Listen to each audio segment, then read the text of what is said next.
count whether I'm live or not. Uh, I have logged in from my mobile, so it's the first time. Okay, so I think I am live. Uh, let's get started. Yeah. Hey everyone, hi, I'm Nishant and I welcome you all to Veg Stroller. We are doing a live stream, and in today's topic, we will be focusing on Eurorail. So if you are going to Europe, then Eurorail is something which you will be using for all your transport, and I will tell you everything related to Eurorail. The topics which we'll be covering will be first understanding what is Eurorail, how is it different from the other modes of transport in Europe, specifically the trains. So for example, you might have heard about Italia, TGV, Lyra, SBB, OBB, DB, and many other modes of trains in Europe. So how is Eurorail different from that? We'll understand that. Then how is Eurorail different from Interrail? How do you do the Eurorail bookings? What are the advantages, disadvantages? What type of passes should you take? What are the things which you should remember while taking a Eurorail pass, and how do you do the seat reservations? So these are the main topics. I have noted down the topics. Let me just rephrase them. What is Eurorail that we'll be covering? What is OBB, TGV, TGV Lyra, SBB, DBB, etc. Different type of trains which are there in Europe. Why should you go and book Eurorail? What's the difference between Eurorail and Interrail? uh, what trains can be boarded, what trains cannot be boarded, do you still need a Swiss pass if you take a Eurorail or not, what is the seat reservation concept, how does Eurorail work, uh, what are the different type of passes, how to book Eurorail, and how to activate the Eurorail pass. All these information I will give you in today's video. So if you are new here or if you're watching this for the first time, please remember to hit that subscribe button so that you can view all other future channels and episodes as well. And if you are someone who is already a subscriber, do remember to like and share with your friends if you find the content useful. This is episode number 13 for Europe planning series. And before we get started, just one more thing. So far I have created 12 episodes. In the previous episode, which was episode 12, I explained you everything about the Forex, the foreign currency, how you can apply for the Forex card, and I had given you two card referrals. One was the Book My Forex card and the second was the Neo card. I forgot to give the referral code for those two cards in previous video description, but if you're applying for the cards, then you can use my referral and you will be able to get some cool discounts by using my referral code. So I'll leave the description, I'll leave the Forex card related referral codes in the description of this video. I'll also add it to the previous video. Please use them if you are applying for the Forex card for any country, not just Europe, but for any country. Now let's get started with episode number 13 of our Euro planning series, which will cover everything on Eurorail. Alright, first thing first, what is Eurorail and how is it different from the various other trains which are available? What are the trains which are available? OBB, TGV, Interrail, SBB, DB, and many other things. Well, to understand the concept, I think it's very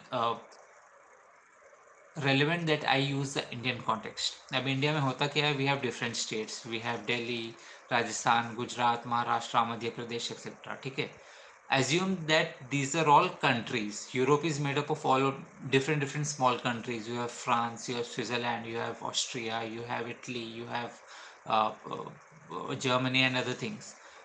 Every country has its own set of trains which are operated by either the government or the private players. Yes, in Europe you also have private players who operate the trains. So every country has their own set of trains. So for example, in Switzerland, the trains operated by Switzerland government and the private players are known as SBB. Similarly, the trains operated by France are known as TGV. Trains operated by Italy are known as Italia. Trains operated by Germany are known as DB. By Austria, the trains are known as OBB, and so on and so forth. So every country has their own set of trains, and if you have to commute in Europe, normally what happens is you commute either within the same country or you travel from one country to another country. Within country, if you are commuting, things are very simple. So say for example you are commuting within Germany, so what you can do is you can go to the DB website and DB is the official train provider who runs trains within Germany. You can log into their particular website and you can book the point-to-point tickets where you can get the DB pass and you can roam about in the trains, similar to how IRCTC works for India. You log into IRCTC and you book the train, and within India you can travel.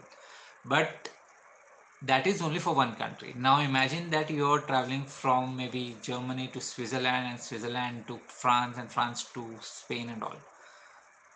Every country has their own network of trains, and if you are booking on DB, which is the German country specific, then you will have bookings only of Germany. If you have to go to Switzerland, you will have to go to Switzerland based website SBB and book the train tickets there. Similarly, if you are traveling from there to France, you will have to go to TGV website and book there. Then you will have to go to Italy related Transitalia website and book there. So what happens is it becomes very cumbersome, inconvenient, and difficult process for the travelers to go to various websites, download various company apps, download them, and then book the tickets and manage all the tickets. 4 जगह 5 जगह 6 जगह अलग अलग जगह पे tickets booked हैं, किसी को याद नहीं रहेगा, किसी को कुछ हो जाएगा. This is the confusion which Eurorail is trying to eradicate. So what is Eurorail?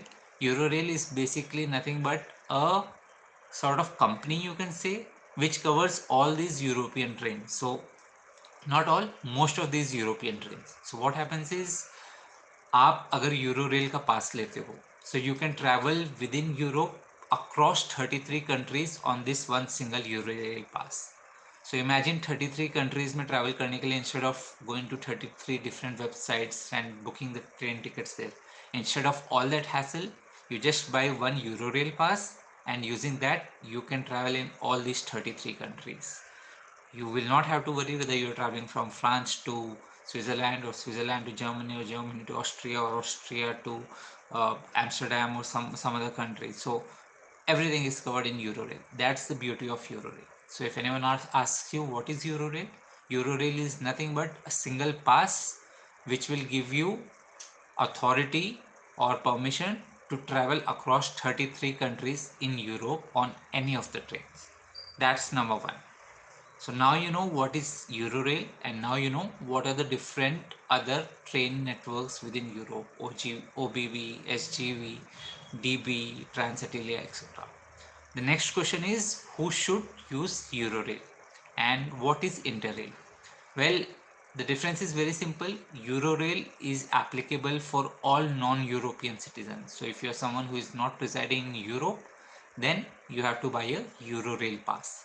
And if you are someone who is residing in Europe but in some other country, then you have to buy Interrail pass. Interrail pass is exactly the replica of Eurorail, but it is applicable only for the European citizens. So for example, I stay in Germany and I want to cover Europe by visiting Norway, Italy, and Austria. These three countries are out of Switzerland. I want to visit them.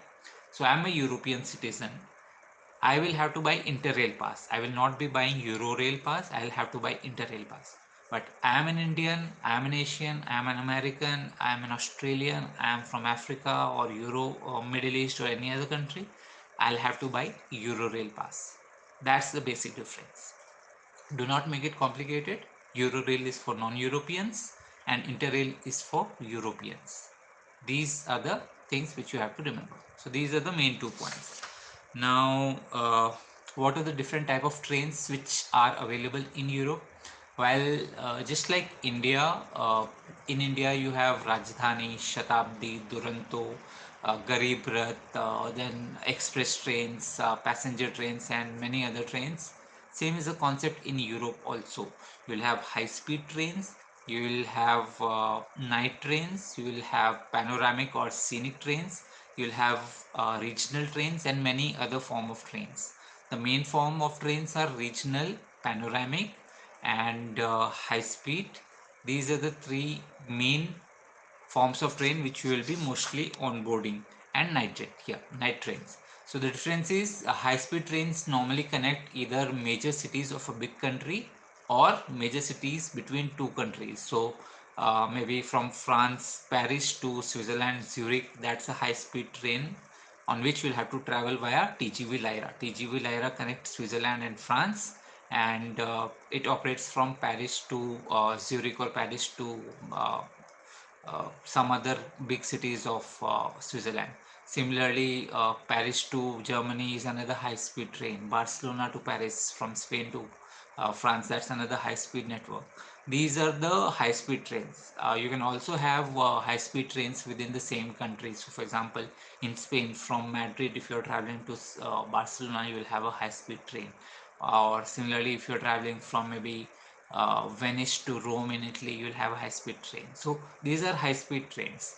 Next is the night trains. Night trains, as the name suggests, is basically a train which does night journey to cover the distance. So these trains normally start around 6, 7, 8, 9, 10, 11 p.m. and they travel throughout the night across few countries or within the same country, and then they reach the destination the next day in the morning or the afternoon. These are very comfortable trains. You can sleep in them. Normally first AC, second AC, third AC, similar to what we have in India. You will have all those options available. The trains are all AC, so you do not have to worry about the sleeper class trains, and you can travel in them, and it's very convenient. The third type of train is the regional train. Regional train is something which connects even the small parts, the villages or the remote areas of a particular country. So, for example, from Paris in France, I have to travel to some destination outside of Paris, some other city in France, maybe Strasbourg or maybe Nice or some other city in France. So that can be connected either by a high speed train or it can be connected by a regional train. Same is the case. This can be considered similar to what we have in our state. So, for example, from Pune I have to travel to Mumbai, or from Pune I have to travel to Nagpur.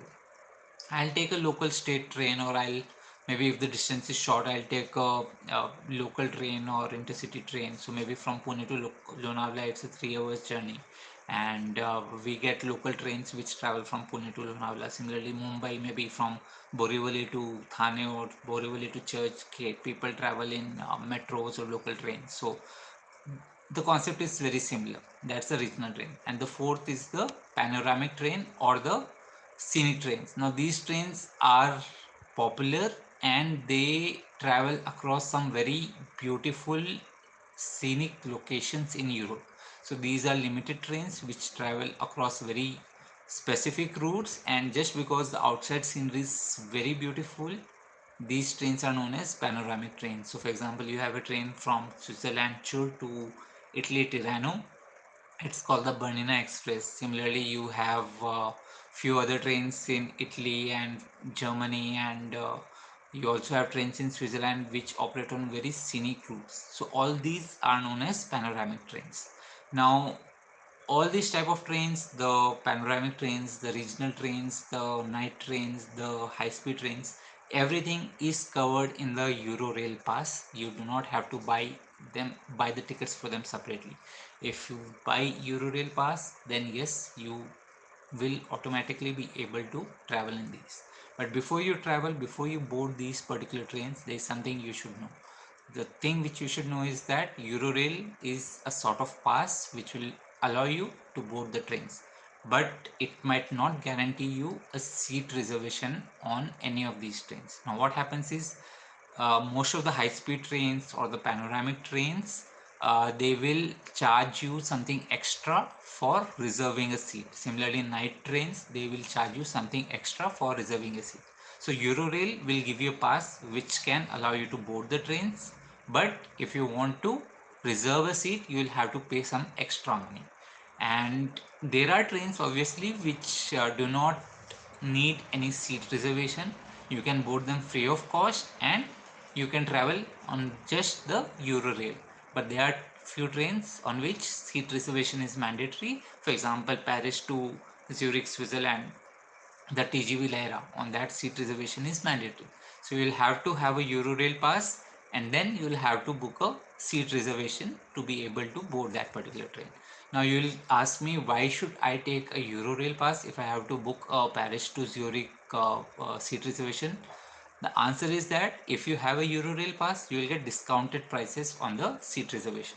Yeah, but if you do not have Eurorail pass, then the price will be very high. So for example, I'll just take a rough example. I do not know the exact prices. Say for example, if you have a Eurorail pass, the Paris to Zurich tickets might cost you around $30 something. But if you do not have a Eurorail pass, the Paris to Zurich same destination, same train, same time might cost you around 150 to $200 also. So that much can be the difference, and that's why Eurorail pass is advantageous. Another reason why Eurorail pass should be taken is because it gives you flexibility.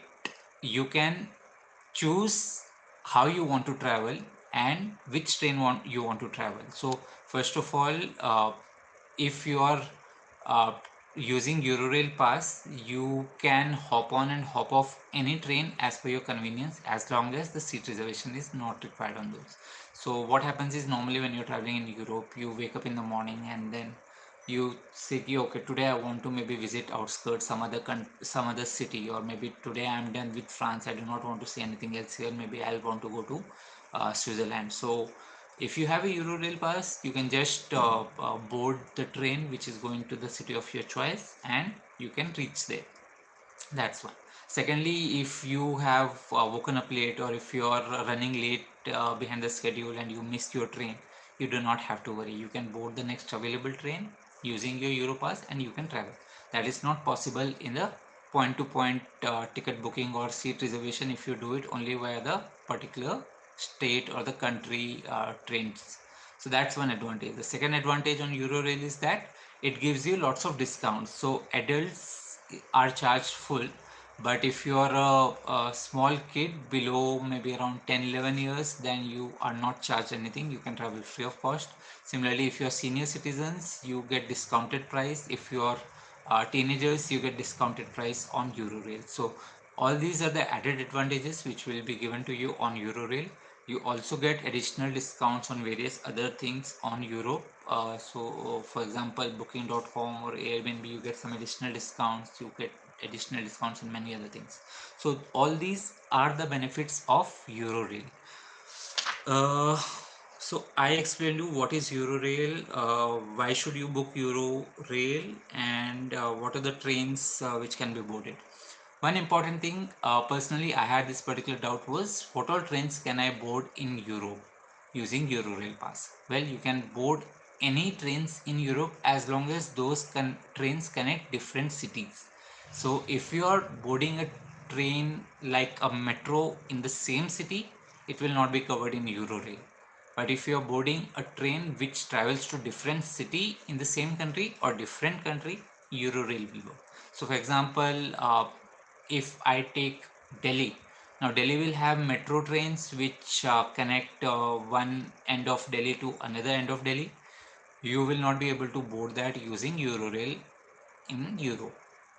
But if you take a train which starts from Delhi and maybe goes to Agra, then yes, similar concept, you will be able to board in Europe using Eurorail. So I hope that clarifies which trains can be boarded.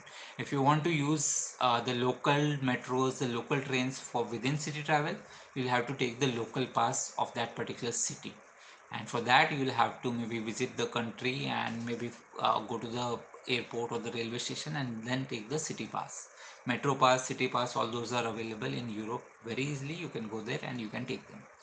So that's on what all trains can be boarded. I explained you the seat reservation concept, explaining it again, that few trains have mandatory seat reservation, and if you do that, you will be able to board them and you will be given a seat on which you can sit.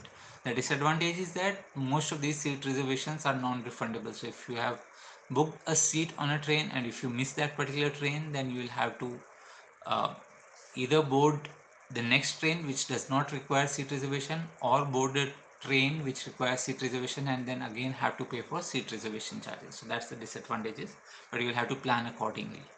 uh, Country specific pass, now Eurorail, as I said, it is valid for 33 countries. But in addition to that, if you think that no, I do not want such a big pass, I am traveling only to one country or maybe two countries, so maybe my travel itinerary is limited only to Germany, I want to cover only Germany, and instead of going for Eurorail pass, you go only for Germany specific pass. Similarly, if you want to travel only Switzerland, go for Switzerland specific pass, go for Spain specific pass, and so on. So there are country passes available. Go for those country passes if you are not traveling to multiple countries, and if you are traveling to only one or two countries. The next point which I wanted to cover was Swiss pass and Eurorail. So Eurorail covers 33 countries, and it also covers few important routes on Switzerland. But if you are covering Switzerland, then my recommendation is that you take a Swiss pass. The advantage of Swiss pass is that it will cover entire Switzerland rail network.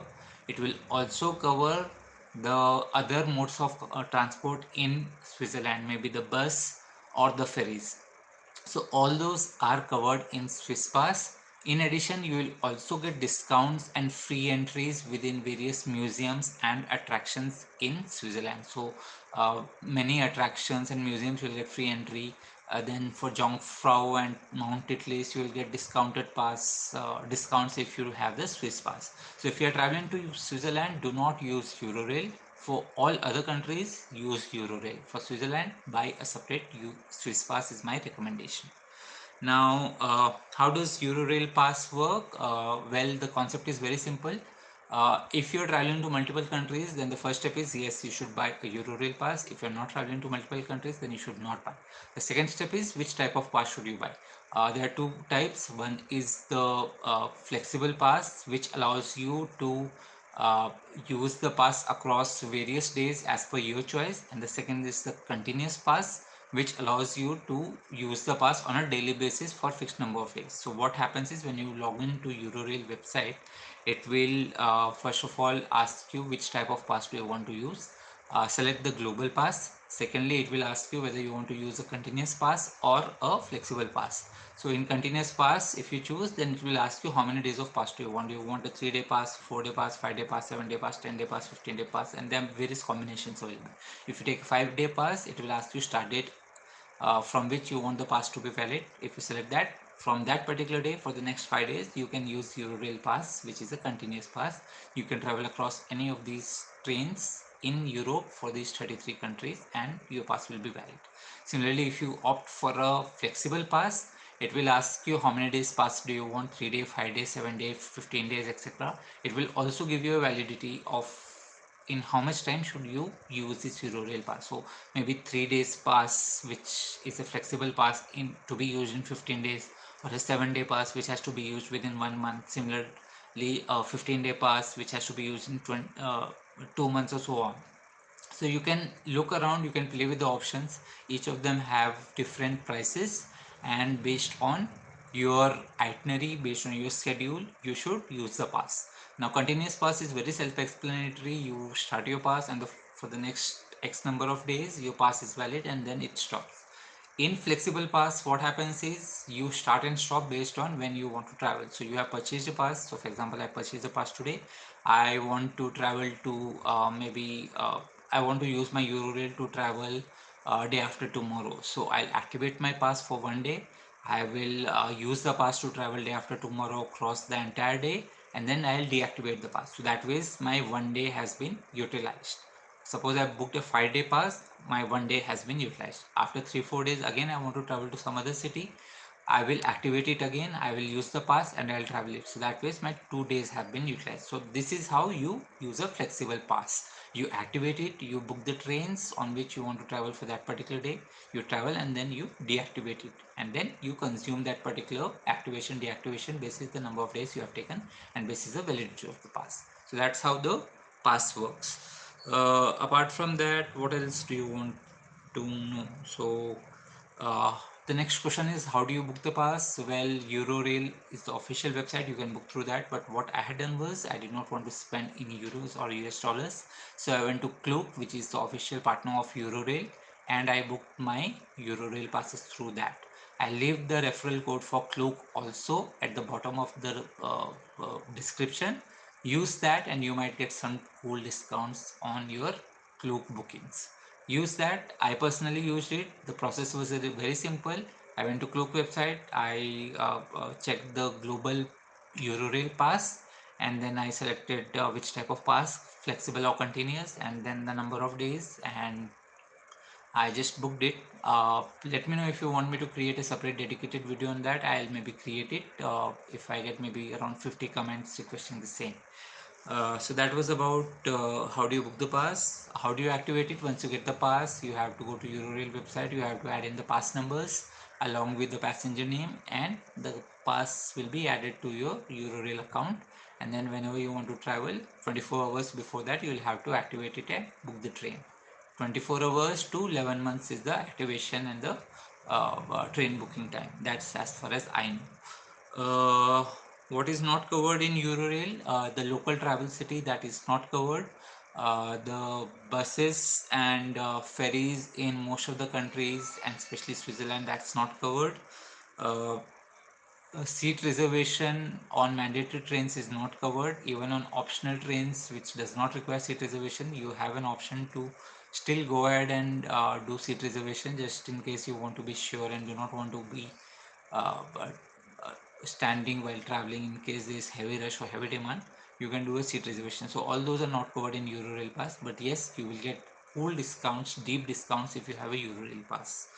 uh, who should not take Eurorail pass? I already explained. People who are traveling only to one country in Europe, or people who are using other modes of transport, for example, bus or their own car or flights, they should not use Eurorail pass.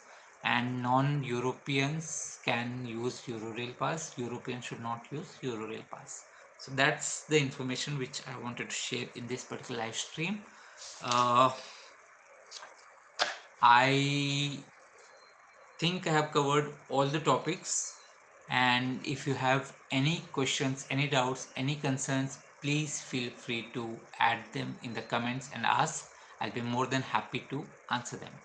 So this was today's video. I explained you about Eurorail. Previous video we covered the Forex part. Things are going at a very hectic pace, guys.